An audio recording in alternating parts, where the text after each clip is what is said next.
तर विद्रोहाचा हुंकार समजले जाणारे आणि प्रस्थापित व्यवस्थेच्या विरोधात आपल्या कवितेच्या माध्यमातून आवाज उठवणारे नामदेव ढसाळ यांनी आपल्या चळवळीचा बराचसा काळ हा वडाळ्यामधल्या सिद्धार्थ विहार वसतिगृहामध्ये काढला होता।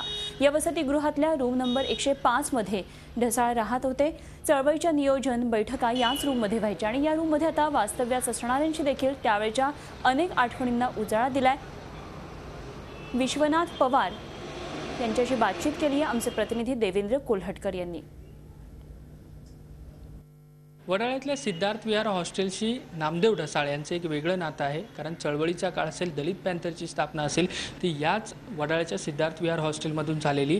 शिवाय 105 जी रूम आहे या वडाळ्यातल्या सिद्धार्थ विहार हॉस्टेलची, त्या रूममध्ये आपण आहोत। याच रूममध्ये नामदेव ढसाळ राहायचे। चळवळीचा काळ जो मोठा होता, दलित पॅंथरची स्थापना असेल ती याच रूममधून झाली होती। अनेक जे साहित्य त्यांनी लिहिलेलं आहे त्यातील अनेक कविता असतील किंवा काही लेख असतील ते इथे लिहिलेले, अनेक मीटिंग ज्या आहेत त्या इथे व्हायच्या। आपल्या सोबत इथे राहणारी काही चळवळीतील मंडळी आहेत, आपण त्यांच्याशी बातचीत करणार आहोत।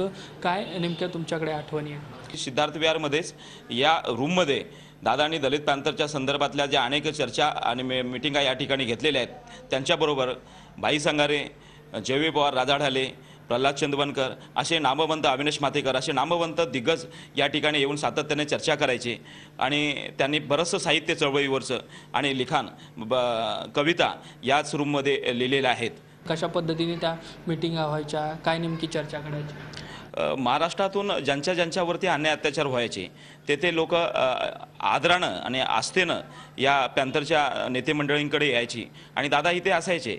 दादा इथे असत असताना सगळ्यांच्या त्या मनामध्ये त्यांच्या प्रचंड अशी चीड व्हायची आणि महाराष्ट्रामध्ये अशा पद्धतीनं ठोशा देण्याची हिंमत दादांनी दाखवली आणि सगळ्यांना एक बंडाचं एक क्रांतीचं स्फुल्लिंग दादांनी पेटवलं आणि अशा पद्धतीने सगळं संघटन मोठ्या प्रमाणात उभं राहिलं। महाराष्ट्रभर त्यांचं एक दलित पॅंथर नावाचं संघटन फोपावलं। चळवळीचा एक मोठा काळ जे आहे दादांनी याच रूममधून जो आहे तो निर्माण केला होता, अनेक साहित्य निर्माण केलं होतं।